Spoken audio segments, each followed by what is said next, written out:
오늘 우리가 읽은 본문 말씀을 가지고 신앙과 불신앙의 차이라는 제목으로 함께 말씀을 나누고자 합니다. 우리가 표준이 되는 어떤 기준들이 있습니다. 예를 들면 무게를 측량할 때 표준이 되는 것들이 있고, 우리가 시간을 따질 때에도 전 세계가 각자 시간이 다르기 때문에 그 위대에 따라 그 표준시가 정해져 있습니다. 그래서 어디서 어디까지는 몇 시, 그래서 그 시에 따라서 날짜가 같습니다. 근데 얼마 전에 이러한 표준시에 대한 혼동이 있었던 나라가 있습니다. 그게 바로 어디냐면 북한이었어요. 북한이 이 전 세계가 사용하는 이 표준시 말고 우리 자체적인 시간을 쓰겠다. 자, 이렇게 되면 어떤 문제가 발생할까요? 그러니까 자기들만의 그거에 빠지게 돼요. 그러면 외교적으로 아무것도 되지 않습니다. 왜냐하면 날짜, 시간 이게 다 그냥 중구난방 자기네들 마음대로 되기 때문에 이게 되지 않는 거예요. 그래서 예를 들면 회사가 무역을 합니다. 무역을 하면 그 무역을 할 때 도착하는 시간이 있어요. 그러면 이게 서로 기준이 다르면 어떻게 되겠습니까?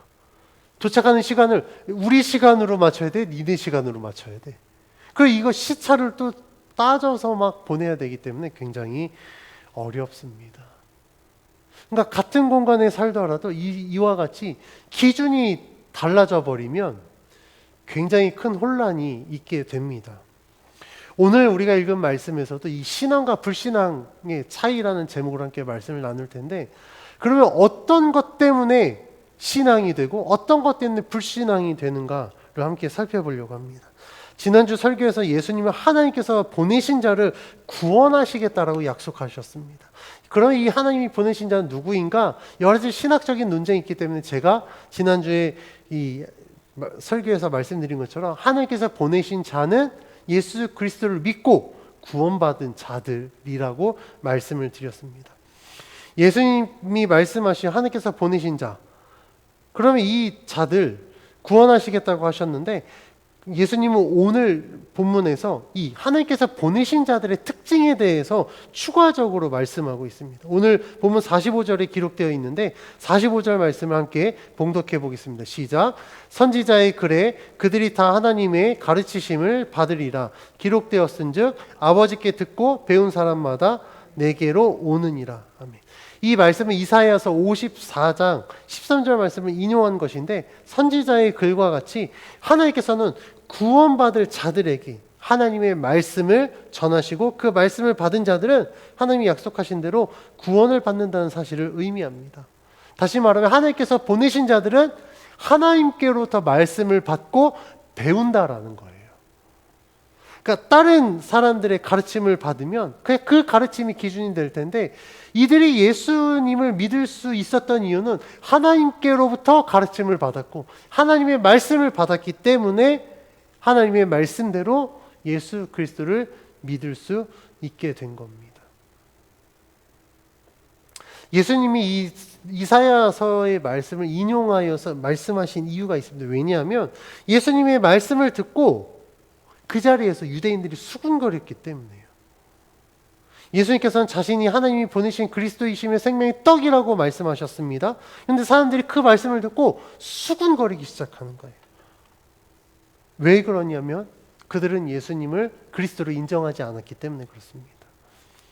유대인들이 예수님을 하나님이 보내신 아들 그리스도다라고 인정하지 않는 이유가 있었습니다. 그 이유는 하나님의 말씀보다 자신들의 경험, 자신들이 갖고 있는 이런 정보가 더 그들의 판단의 기준이 되었기 때문에 그렇습니다. 그러니까 하나님 말씀보다 내 경험, 내가 갖고 있는 이 지식, 정보들을 더 신뢰했기 때문에 그렇습니다. 예수님의 말씀을 듣고 수군거리는 유대인들 중에는 이 예수님에 대해서 잘 알고 있는 자들이 있었던 것 같습니다. 그래서 그들이 예수님 육적인 부분만을 평가했는데 그들의 평가 기준이 42절에 기록되어 있습니다. 42절 말씀 같이 한번 봉독합니다. 시작. 이르되 이는 요셉의 아들 예수가 아니냐? 그 부모를 우리가 아는데 자기가 지금 어찌하여 하늘에서 내려왔다 하느냐? 유대인들이 예수님을 하나님의 아들로 인정할 수 없었던 이유는 예수님의 탄생과 이 유년기를 알고 있는 유대인들이 있었던 거예요. 그러니까 그들이 알고 있는 예수는 누구의 아들입니까? 요셉과 마리아의 아들이거든요. 아니, 우리가 그 마리아의 뱃속에서 태어나서 나사렛에서 자란 걸 그 유년기를 알고 있는데 갑자기 생뚱맞게 하나님의 아들이라고? 믿을 수 없었던 거예요. 하나님의 아들이면 어느 순간 뭐 하나님께서 보내야 되는데 분명히 그들은 자신들이 봤잖아요. 예수님의 유년기를 봤기 때문에 도저히 이건 믿을 수 없었던 겁니다.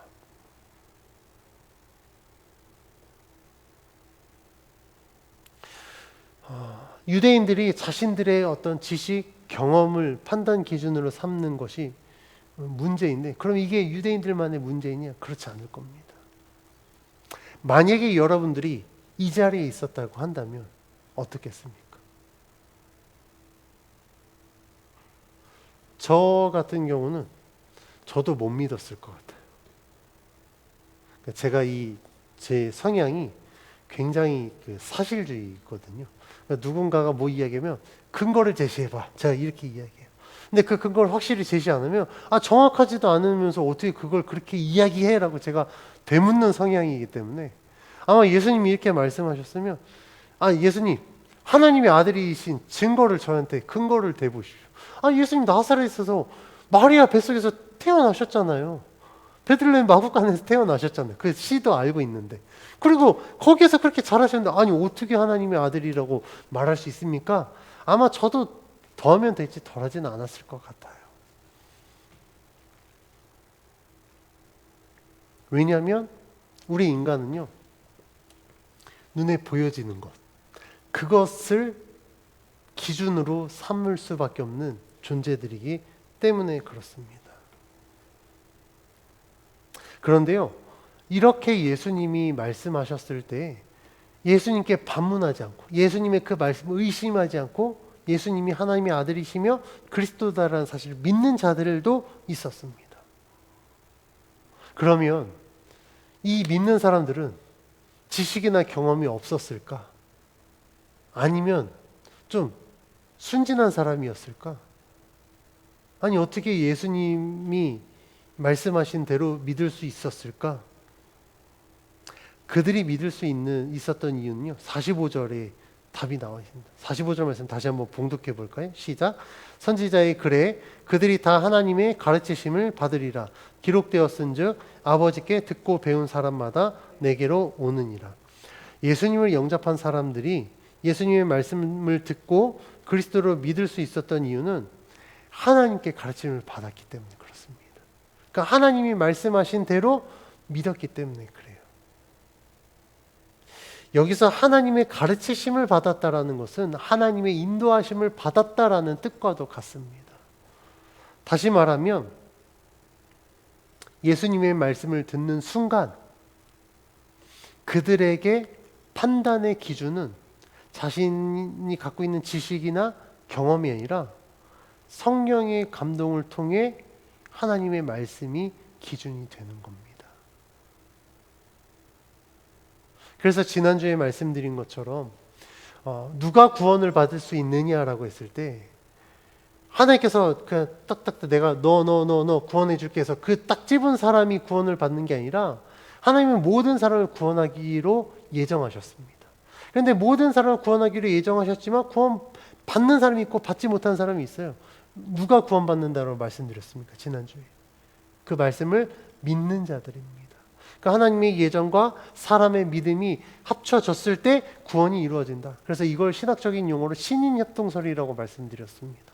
오늘 말씀도 하나님이 인도하심을 받은 자, 그러니까 가르침을 받은 자는 하나님이 인도하심을 받은 자라고 말할 수 있는데 하나님이 인도하심을 받은 자들이 그 말씀을 받는 순간 이게 하나님의 말씀이구나 라고 깨닫고 그 말씀을 판단 기준을 삼는 겁니다.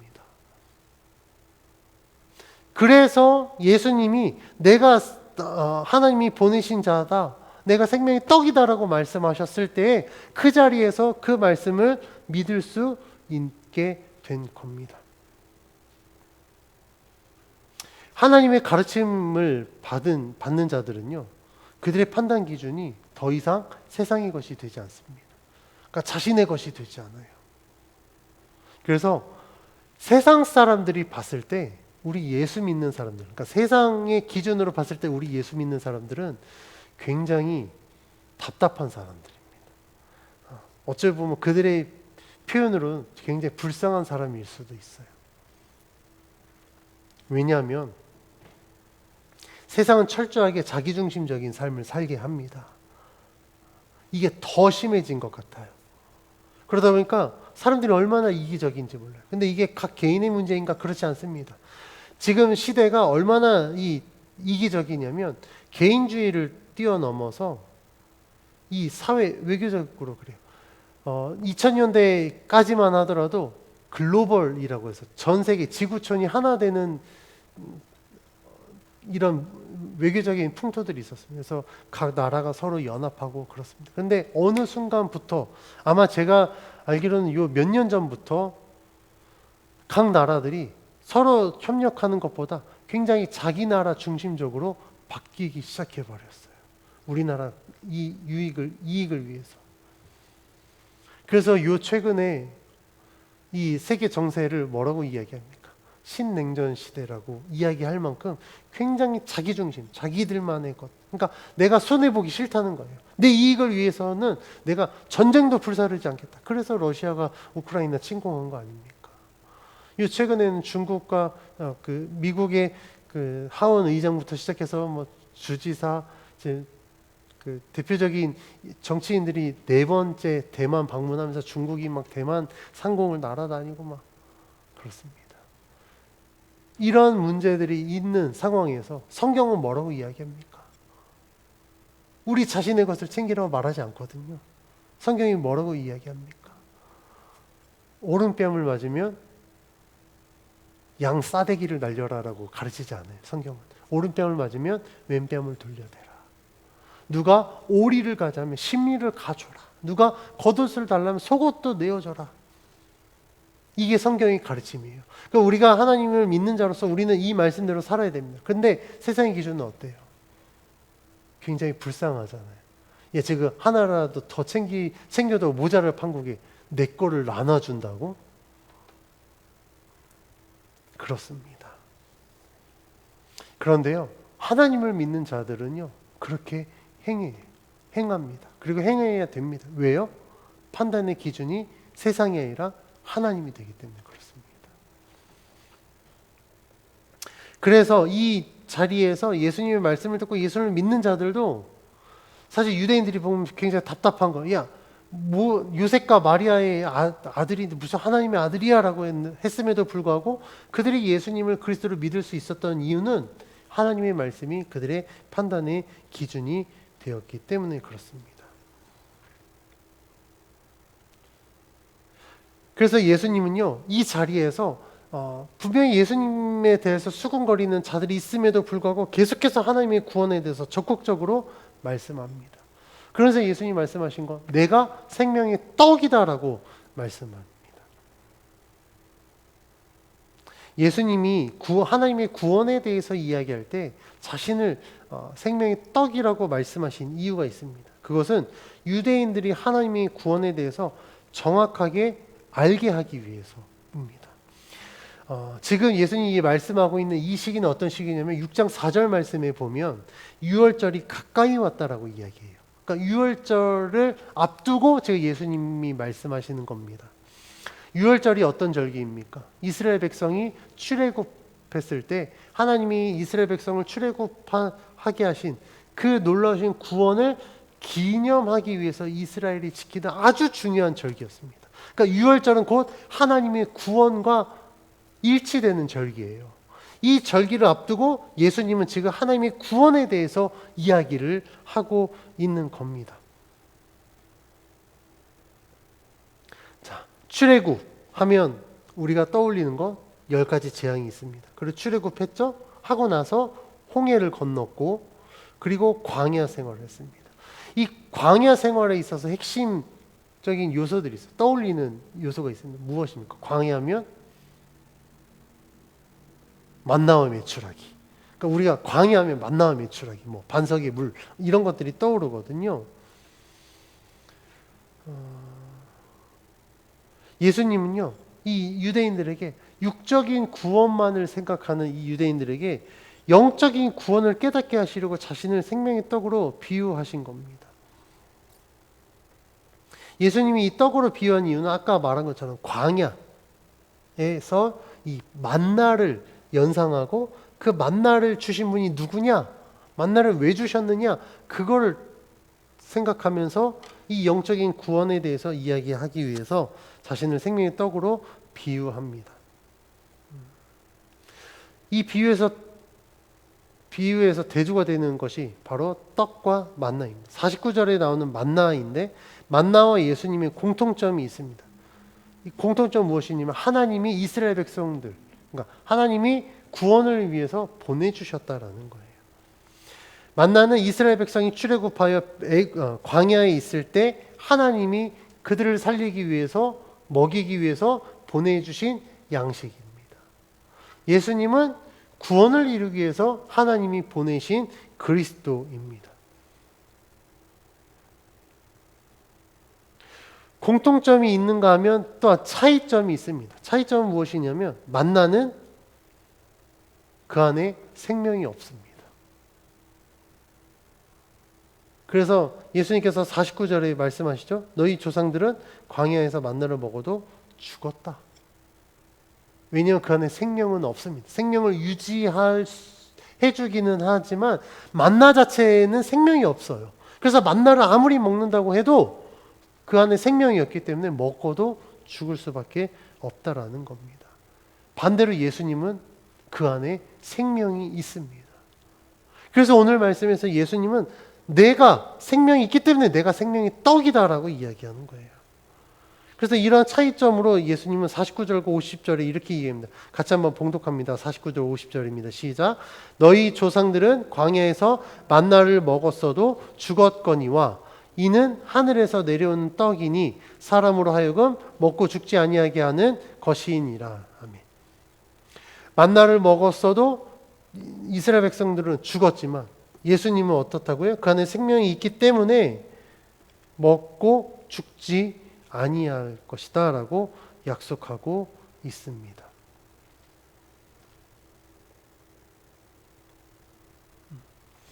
하나님께서는요, 만나를 구원을 위해서 내려주시지는 않았어요. 그러니까 너희가 만나 먹으면 만나 먹은 자들마다 구원을 받을 것이다 라고 말씀하지 않았습니다. 그래서 만나를 먹고 이스라엘 백성들이 너희 조상들은 죽었다라고 예수님이 말씀하시는 거예요. 그런데 예수님은 어떻습니까? 예수님은 먹고 배부르라고 하나님이 보내신 것이 아니라 예수님을 먹고 구원받고 영원한 생명을 얻기 위해서 예수님을 보내주셨습니다. 그 예수님이 이 말씀에서 내가 생명의 떡이다 라고 이야기합니다. 그러면 예수님이 말씀하신 자신을 생명의 떡이라고 이야기하는 건 우리가 말하는 이 살, 진짜 이 살을 먹으라는 의미가 아니잖아요.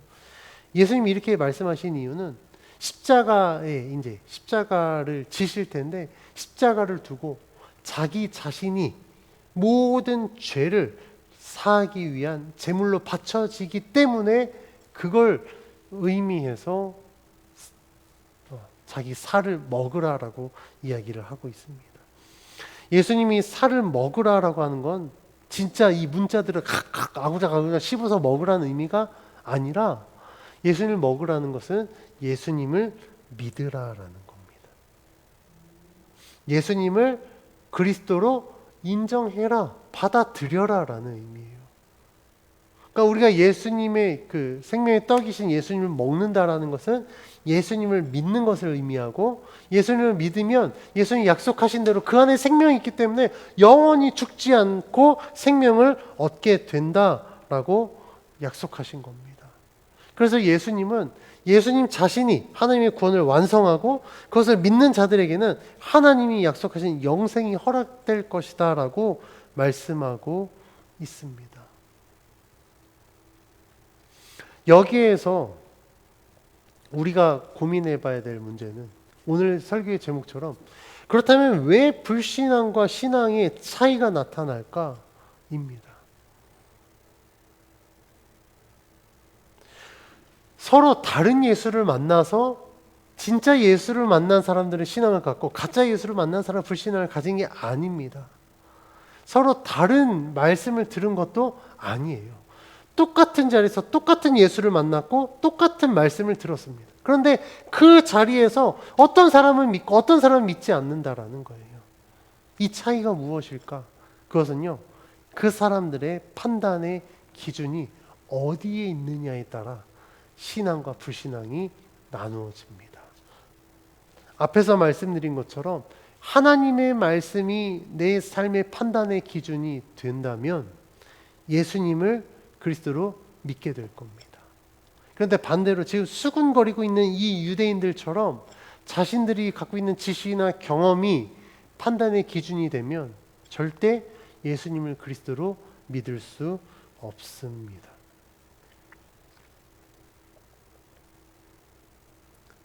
그런데요, 유대인들이 어떤 사람입니까? 유대인들은 하나님을 믿는 자들이었거든요.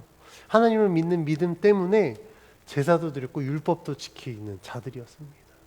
근데 하나님을 믿는데 판단의 기준이 하나님이 되지 않는다? 이게 뭔가 이상할 것 같지만 이상하지 않아요. 왜냐하면 지금도 우리가 살고 있는 이 시대에도요, 하나님을 믿는다고 하면서도 판단의 기준이 하나님이 되지 않는 사람들이 굉장히 많기 때문에 그래요. 그래서 복음서에서 예수님이 뭐라고 말씀하셨습니까? 나더러 주여 주여 하는 자마다 하나님 나라에 들어갈 것이 아니다. 그러니까 입으로 주여 주여 외치는 자라고 해서 주님 외치면 다 하나님의 자녀구나 라고 말할 수 없다라는 거예요. 왜 그렇다고요? 판단의 기준이 다를 수 있기 때문에 그렇습니다. 제가 그런 분들 굉장히 많이 봤어요. 아이고 주여, 이걸 입에 다는 사람, 달고 사는 분들이 있어요. 되게 믿음이 있는 것 같지만 아이고 주여 하지만 삶을 보면 전혀 달라요. 제가 그래서 무슨 생각이냐면 저 주여 소리 좀 안 했으면 좋겠다. 오히려 저게 더 마이너스다.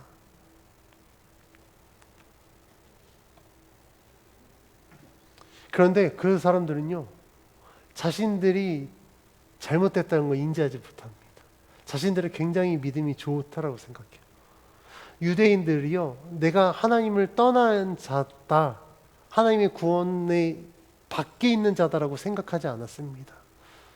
그들은 철저하게 자신들은 하나님의 언약 백성으로서 하나님의 이 구원 안에 있다라고 생각했어요. 그런데 예수님은 유대인들을 볼 때마다 뭐라고 하십니까? 외식하는 자들이다, 독사의 자식들이다 라고 말씀하셨습니다. 왜 그렇습니까?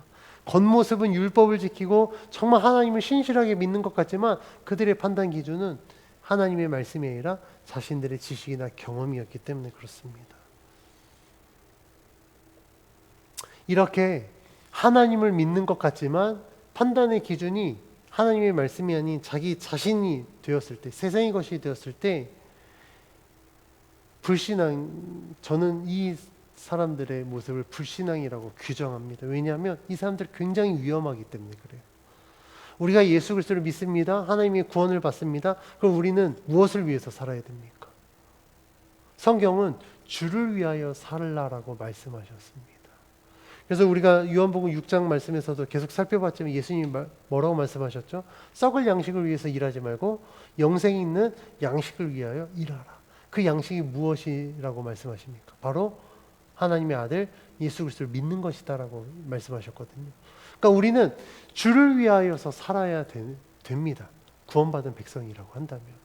그런데 예수님을 믿고 하나님의 자녀라고 하면서도 주를 위해서 살지 않는 자들이 얼마나 많은지 몰라요. 내 삶을 위하여서 하나님을 이용하는 자들 굉장히 많이 있습니다. 아까 말씀드린 하나님의 말씀이 판단의 기준이 되어야 되는데 하나님의 말씀이 판단의 기준이 아니라 하나님의 말씀이 그냥 내 이익을 위해서 이용하는 거예요. 말씀을 통해 위로받고 싶으면 나를 위로하는 말씀을 찾습니다. 그런데 하나님의 말씀이 살아있고 운동력이 있어 좌우의 날선 어떤 검보다 예리하여 우리의 관절과 및 골수를 찔러 쪼개기까지 한다라고 하는 이 말씀대로 이루어지는 것은 무엇이냐면요, 그렇게 잘못된 의도로 위로받으려고 하나님 말씀 찾잖아요. 그럼 어떻게 되는지 아십니까? 이 사람의 뼈를 찌르고 살을 도려낼 것 같은 굉장히 괴로운 하나님의 말씀들만 보여줘요. 그럼 그 말씀을 받으면 깨달으면 되는데 그렇지 않습니다. 내가 만족할 만한 성경 구절만 찾으려고 해요. 요새 성경 어플이 있으니까 그냥 뭐 단어만 쳐도 쭉 하는데, 어떤 예전에 이 어플 없었을 때 아날로그 시대에 사람들이 어떻게 했냐면 성경을 주님 나에게 주실 말씀을 믿습니다 하고 쫙 펼쳐요. 펼쳤는데 회개하라 천국이 가까워 있느니라. 아, 이거 주의 말씀 아니야. 덮습니다. 그리고 또 찾아요. 그 복음서에 자꾸 회개하라 이런 말씀이 있으니까 좀 위로가 될 만한 시편 말씀 좀 그래놓고 자기가 원하는 말씀 찾을 때까지 성경 찾습니다. 이게 뭐냐는 거예요. 제가 이 하나님의 말씀을 자신의 삶으로 이용하는 것 아주 잘못된 폐해가 뭐냐면, 그 송구영신 예배 때 교회들이 올 한 해 붙들 말씀 카드를 받습니다. 근데 이 말씀 카드를요, 정말 내가 이 말씀대로 살겠습니다가 아니라 마치 이걸 부적처럼 여겨요. 그래서 네 시작은 명확하사 내 나중은 창대하리라. 아, 올해 내가 사업을 시작하는데 하나님이 내 사업을 부적절히 여겨. 이거 아주 잘못된 신앙입니다. 하나님을 믿는다고 하면서도 하나님의 말씀을 삶의 판단 기준으로 여기는 것이 아니라 자기 삶으로 이용하면 이것은요 절대 신앙이 될 수 없다라는 거예요. 불신앙이 됩니다. 반대로 그러면 신앙은 어떨까? 신앙은요 철저하게 하나님 말씀을 판단 기준으로 삼습니다. 내 지식이, 내 경험이 용납하지 않을지라도 그게 하나님의 말씀이라고 한다면 믿음으로 순종하는 거예요.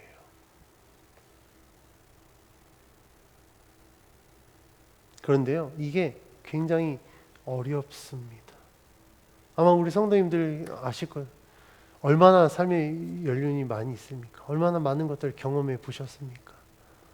그런데 하나님이 나에게 요구하시는 게 지금까지 내 삶에서 내가 경험했던 것과 전혀 다른 것들로 나에게 요구하신다고 한다면 여러분들 아멘으로 순종하실 수 있겠습니까?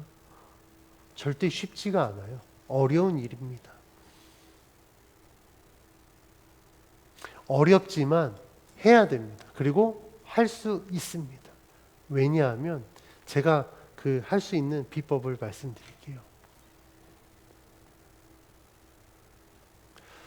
이 판단의 기준에 있어서 하나님의 말씀 그리고 내 경험 어느 것에 생명이 있는가, 생명이 있는 것을 선택하시면 됩니다. 여러분들이 갖고 있는 경험들이 생명이 있겠습니까? 그 경험이라면 뭐 죽은 자도 살릴 수 있겠냐는 거예요. 그렇지 않을 거예요. 근데 하나님의 말씀에는 생명이 있습니다. 그러면 우리는 당연히 살아있는 걸 쫓아가야 돼요. 생명이 있는 것을 쫓아가야 됩니다. 세상의 기준과 하나님의 기준이 충돌될 때가 있어요. 그럼 무엇을 따라야 되겠습니까? 세상이 우리들에게 생명을 줍니까? 안 그러거든요. 근데 하나님은 우리들에게 생명을 주세요. 그러면 무엇을 선택해야겠냐는 거예요. 당연히 생명을 선택해야 됩니다.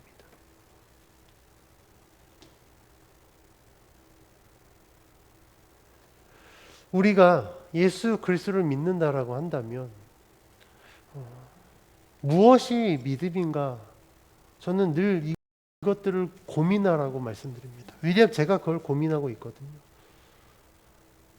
우리가 주여 주여 외친다고 내가 예수를 믿는 건가? 아닙니다. 그러면 십수년 동안 신앙생활하면 정말 예수 잘 믿는 걸까? 그렇지 않더라고요. 제가 보니까 우리 권사님들도 아실 거예요. 여러분들이 가장 뜨겁게 예수 믿을 때가 언제였습니까? 요새. 할렐루야. 아주 좋은 거예요. 아주 감사한 거예요. 그런데 대부분의 사람들이요, 초신자 때, 그러니까 정말 막 내가 예수를 믿고 그 복음의 진리를 막 깨달았을 때 그때가 제일 뜨겁다라고 이야기해요. 아니, 이게 뜨거웠으면 계속해서 뜨겁고 이게 더 성숙하고 성숙해서 무르익어야 되는데 그렇지 않더라고요. 왜 그럴까?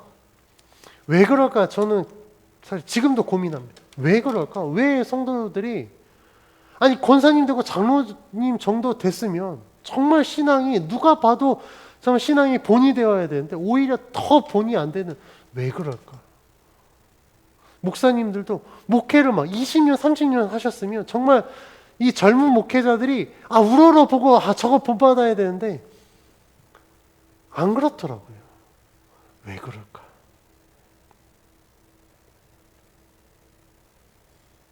제가 오늘 설교를 주면서 그 이유에 대해서 생각해 보고 내린 답은 저들의 판단의 기준이 시간이 흐를수록 바뀌는구나 라는 걸 깨달았습니다. 그러면 그게 그 사람 개인의 문제인가? 아닙니다. 모든 사람은요 바뀔 수밖에 없어요. 그런데 하나님은 우리들에게 말씀하시거든요. 믿음을 지키라라고 말씀하세요. 왜 믿음을 지키라라고 말씀하셨을까요? 믿음을 가져라가 아니라 믿음을 지키라라고 왜 말씀하셨을까요? 그만큼 믿음을 지키기 어렵기 때문에 그렇습니다. 우리 인간은요 변화에 따라 그 판단의 기준이 바뀔 수밖에 없어요. 그래서 이 기준이 너무나도 바뀌다 보니 요 최근에 가장 많이 사용되는 단어가 뭐 있습니까? 4글자. 정치권에서 많이 써요. 내로남불이에요. 내가 하면 로맨스고 남이 하면 불륜이다. 왜 그럴까요? 판단의 기준이 다르기 때문에 그렇습니다. 똑같은 상황에서도요 판단의 기준이 달라요.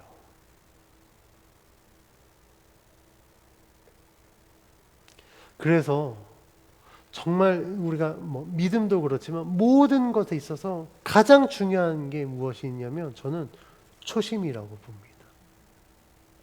초심을 잃어버리면 어떻게 될까요? 그건 곧바로 변질됩니다.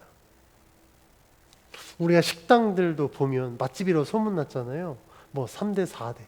근데 이 맛의 비결이 유지됐기 때문에 3대 4대가 중요한데 이 3대 4대가 되면서 맛을 지키는 것보다 돈을 더 벌려고 욕심을 내는 순간 그 식당은 변질되기 시작합니다. 초심을 잃어버려요. 그럼 맛도 잃고 손님 다 떠나게 되죠.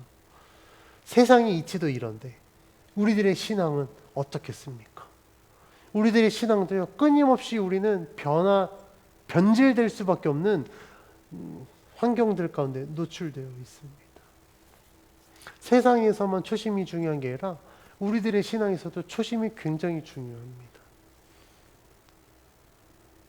그래서 제가 늘 하나님께 기도한 거 하나님 초심 잃지 않게 해주십시오.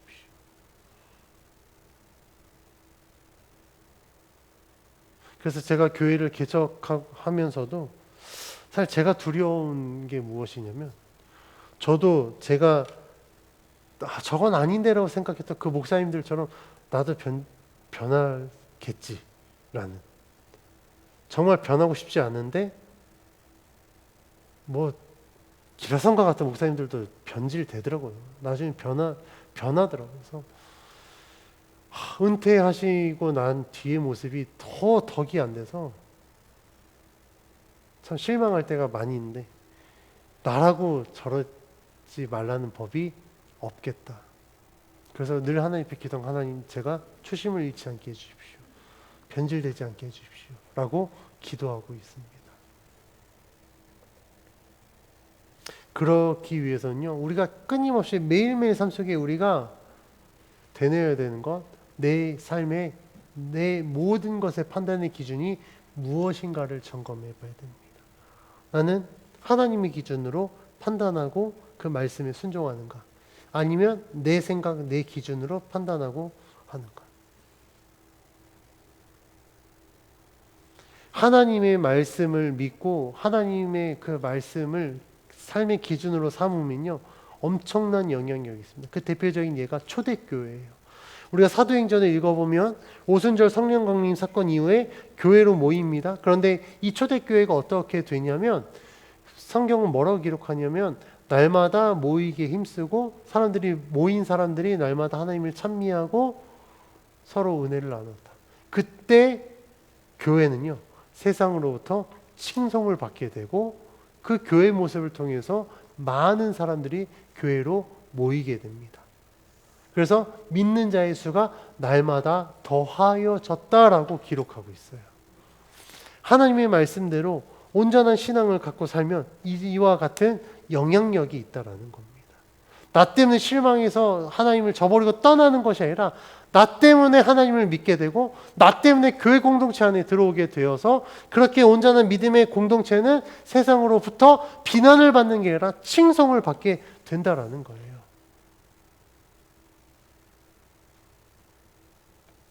그래서 우리가 온전한 신앙을 갖기 위해서는 반드시 내 삶의 판단의 기준이 하나님의 말씀이 되어야 됩니다. 말씀을 내가 이용하는 게 아니라 이 말씀에 나를 그냥 들여서 하나님이 말씀하신 대로 나는 그냥 순종하겠습니다. 그렇게 믿음으로 결단하고 살아가면 그 삶이 믿음의 삶이요 참된 신앙의 삶이 되는 겁니다. 그래서 예수님이 말씀하셨습니다. 예수님이 생명의 떡이다라고 말씀하셨을 때 너희가 내 말을 듣고 이것을 믿으면 나를 통하여 하나님이 약속하신 영생을 얻게 될 것이다. 저는 믿음으로 권면합니다. 우리가 정말 입으로만 주여 주여 외치고 말로만 구원받은 자라고 할 것이 아니라 우리가 정말 하나님의 말씀으로 살아가고 말씀에 순종하여서 그걸 우리가 삶으로 보여줬을 때 비로소 진짜 믿음의 사람이 될 수 있다는 사실을 기억하셔서 내가 입으로만이 아니라 말로만이 아니라 정말 진실되게 하나님을 믿고 하나님의 말씀에 순종하여서 거룩한 주의 백성으로 살겠습니다. 그 삶을 통하여 하나님의 영광을 나타내겠습니다. 그렇게 결단하는 우리 모두가 되어지기를 주의 이름으로 축원합니다.